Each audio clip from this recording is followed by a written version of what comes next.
And now to our weekend spotlight with violinist and author Brendan Slocum. Slocum spent most of his career as a performer and teacher, but this year he released his first book, a mystery. The novel is also a reflection of Slocum's experience in the classical music world.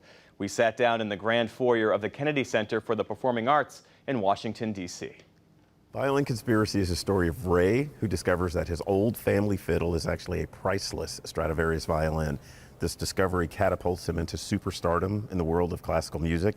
And right before the Tchaikovsky competition, which is the Olympics of classical music, his violin is stolen. Will he compete? Will he win? Will he get it back? Will he find out who took it?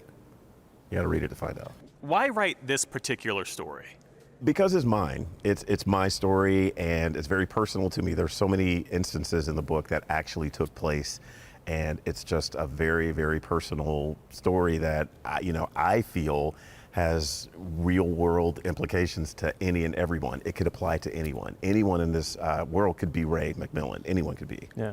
And how have you had to create space for yourself in the world of classical music in much the same way that Ray did? It was tough. Sometimes it was tough. You do all of the work. I practice the parts. I take the auditions. I make sure that I have everything learned. And then you go in and people still don't believe that you're capable. They don't believe that you're going to be able to give the same level of a performance that my white counterpart would. It still happens. And I just kind of smile and sit there, and I have to prove myself over and over again, but I'm accustomed to it, so I just do it. I just sit down and do it. Rejection is part of the creative arts. I think everybody experiences that. But what does it feel like when that rejection is not connected to skill? It's very hurtful because you begin to second guess yourself constantly. It's like, well, I know this person made it, but I didn't. And I know I play better than this person because I've always played better than this person. They even admitted, what is it about me that, I put in all of the work that I needed to. I did everything that I was supposed to do, and it still didn't happen. It is disconcerting. It hurts. It does. Ray is by no means a pushover the way you've written him. He calls people out on their prejudices. Why was it important to give him that sort of level of courage? Because as a man, as a black man, when you experience things like this, you have a choice. You can either just kind of let it go or call it out when you see it, call it what it is. That doesn't necessarily mean that you're jumping right into just being angry and belligerent and everything. You just call it out like it is. Did you ever feel uncomfortable writing a character that sort of closely mirrored your own life? Believe it or not, no. It's actually been quite cathartic because I get the opportunity to share these stories that have happened to me, over and over again. And I actually get a sense of, okay, I'm putting it on the page. Now people will see that, when they told me you're exaggerating or you're just, no, you're just blowing that out of proportion. No, I'm not. It's real. This is my experience. What you mean is that they didn't believe some of the indignities that you had to deal with as a result of race. 100%. And they told me that I was wrong. You're looking at this the wrong way. You're not taking it the way that he meant it. Well, how do you know how he meant it? You weren't even there. I'm telling you what happened to me. This is my perspective.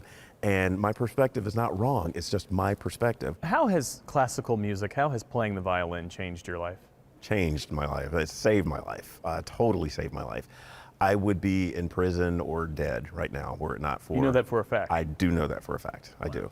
I had zero aspirations. I had, a lot of my friends that I grew up with, they were doing bad things. They're in prison. Some of them are unfortunately deceased now because of their activities.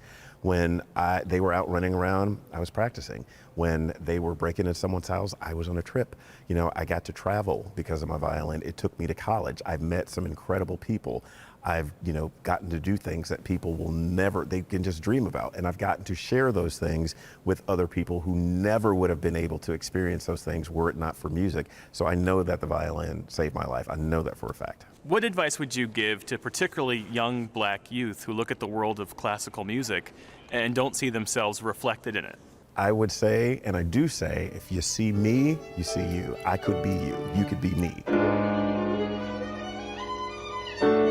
All it takes. That's like you never close your mind to anything. Never let anyone tell you you can't do something, and never, ever, ever give up on what it is that you love. If you like it, if you love it, do it. What's holding you back? Someone else saying that you can't do that? They don't have to live your life. It's your life. You got to live it. Go for what you love. Go for it, 100%. It's good advice. Brendan Slocum, appreciate you. My man. Thanks for your time. Thank you. Appreciate it.